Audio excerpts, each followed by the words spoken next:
Клетките на имунната система всъщност са клетки от кръвта и това са левкоцитите, познати още като бели кръвни клетки. Всички кръвни клетки водят началото си от стволови клетки в костния мозък.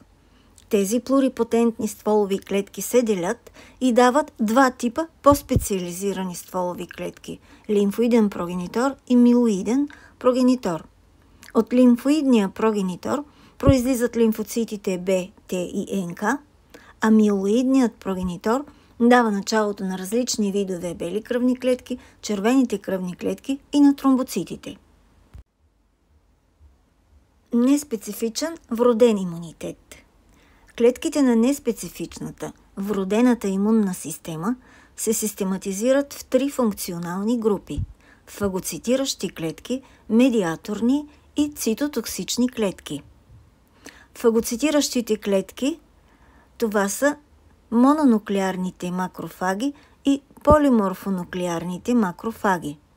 Мононуклеарни макрофаги са моноцитите, макрофагите и дендритните клетки. И полиморфонуклеарните макрофаги – това са неутрофилните левкоцити и еозинофилните левкоцити. Моноцитите са най-големите левкоцити.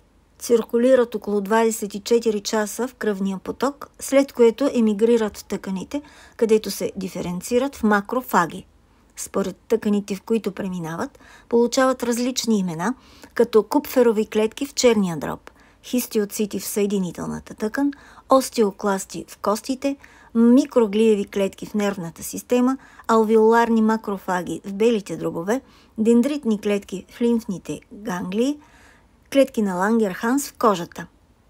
Всички тези клетки, моноцити, макрофаги и дендритни клетки, формират моноцитно-макрофагната система, преди се е наричала ретикулоендотелна система.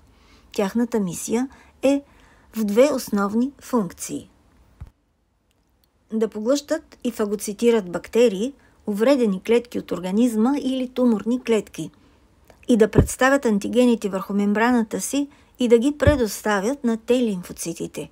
Макрофагите, след като фагоцитират един микроб, процесират антигените му и ги излагат върху външната повърхност на плазматичната си мембрана, след което започват да освобождават цитокини, с които повикват Т-лимфоцитите. Т-лимфоцитите разпознават тези антигени като чужди и имунният отговор преминава в специфичен отговор, което ще бъде разгледано по-нататък. Неутрофилните левкоцити имат фрагментирано ядро и многобройни гранули в цитоплазмата си. 50% от тях се намират на склад в костния мозък, готови да заместят циркулиращите клетки в случай на необходимост. Движат се чрез химиотаксис и се насочват към тъканите в отговор на отделени субстанции при възпалението. Функцията им е поглъщане и разрушаване на бактерии, поради което броят им се увеличава при бактериални инфекции.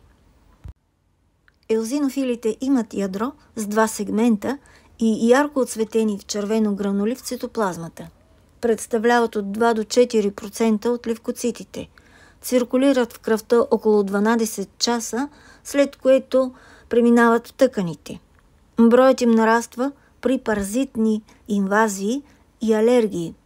Фагоцитират бактерии и атакуват големи клетки, които не могат да бъдат погълнати. В гранулите им се съдържат субстанции, отговорни за много проинфламаторни реакции, за разрушаването на паразитите, а също имат имунорегулиращи функции, неутрализират хистамин, левкотриени и други субстанции. Медиаторни клетки.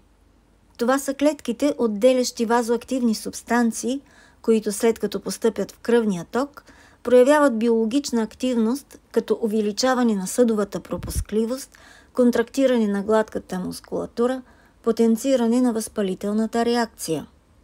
Базофилите циркулират в периферната кръв. Съдържат тъмни черносини гранули, които освобождават медиаторни субстанции като хепарин и хистамин. Мастоцитите произлизат от циркулиращите базофили и имат същите характеристики, но се намират в тъканите. Тромбоцитите, познати и като плакети, не са клетки в пълния смисъл на думата, а фрагменти от мегакариоцитите в костния мозък.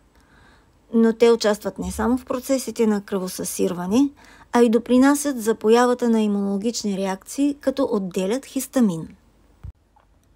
И клетките, произлизащи от лимфоидната линия, които морфологично са лимфоцити, но функциониращи в неспецифичната имунна защита, това са клетките убийци или агресори, НК – Natural Killer. Имат морфология на големи лимфоцити с гранули.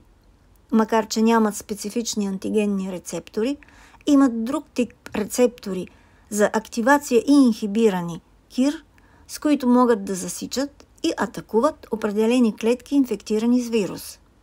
Когато рецептор се свърже с молекула от главния комплекс по хистосъвместимост на здрава клетка, го разпознава и не атакува.